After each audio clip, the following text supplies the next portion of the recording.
Jack Teixeira, anggota Garda Nasional Angkatan Udara Amerika Serikat atau AS, yang membocorkan dokumen rahasia Pentagon tentang perang Rusia-Ukraina, dijatuhi hukuman penjara 15 tahun.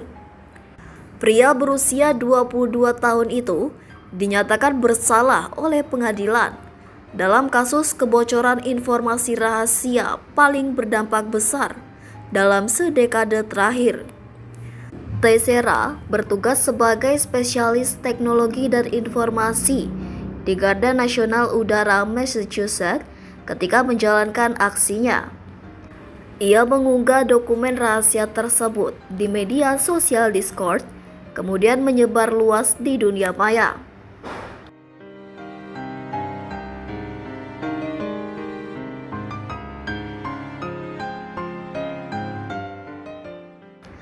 Anggota keluarganya hadir di pengadilan saat vonisnya dibacakan.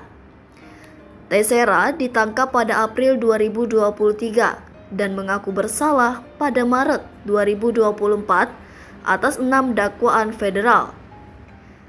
Jaksa AS untuk Distrik Massachusetts, Joshua Levy, dalam jumpa pers pada Selasa 12 November 2024, mengatakan bahwa platform media sosial yang digunakan Teixeira menjangkau 150 juta orang di seluruh dunia.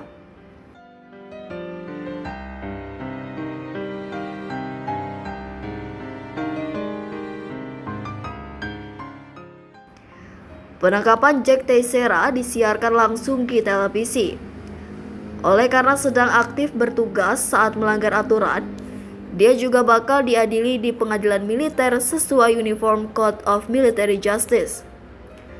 Adapun dokumen rahasia yang dibocorkan Teixeira menunjukkan kekhawatiran AS atas kemampuan militer Ukraina melawan pasukan Rusia. Dokumen itu juga menunjukkan Washington tampaknya memata-matai para sekutunya, seperti Israel dan Korea Selatan, serta beberapa data sensitif lainnya.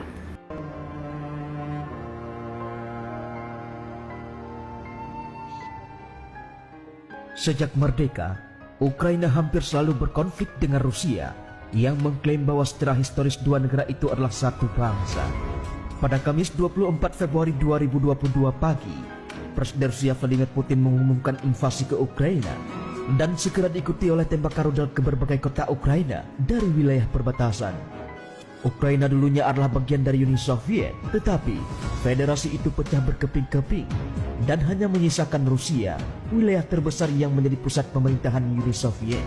Nah, berikut kronologi sejarah politik Ukraina sejak lepas dari Moskwa pada tahun 1991.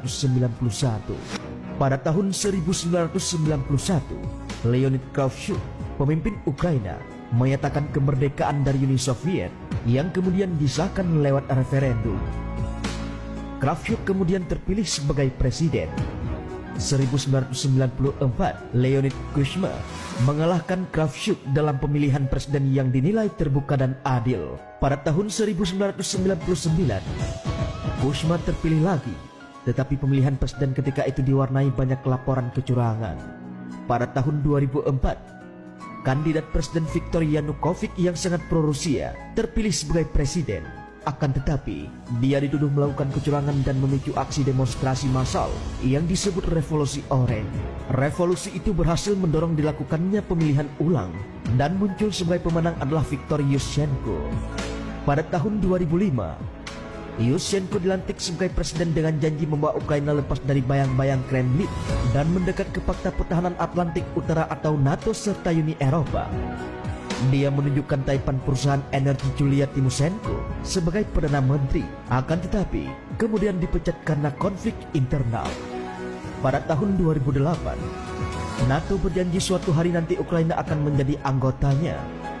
2010, Yanukovych yang pro-Rusia mengalahkan Timoshenko dalam pemilihan presiden. Rusia dan Ukraina menyepakati kerjasama pasokan dan harga gas alam, dan sebagai balasannya, keberadaan Angkatan Laut Rusia di Pelabuhan Laut Hitam Ukraina diperpanjang. Pada tahun 2013, pemerintahan Yanukovych menghentikan perundingan dagang dengan Uni Eropa.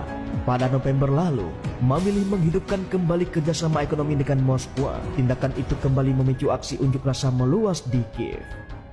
Unjuk rasa yang berkepanjangan di Kiev berakhir ricuh. Belasan demonstran pun tewas. Pada Februari 2014, parlemen melakukan pemungutan suara dan memberhentikan Yanukovych, yang kemudian melarikan diri. Beberapa hari kemudian, sekelompok orang bersenjata menyerbu kantor parlemen di semenanjung Crimea, Ukraina, dan mengibarkan bendera Rusia.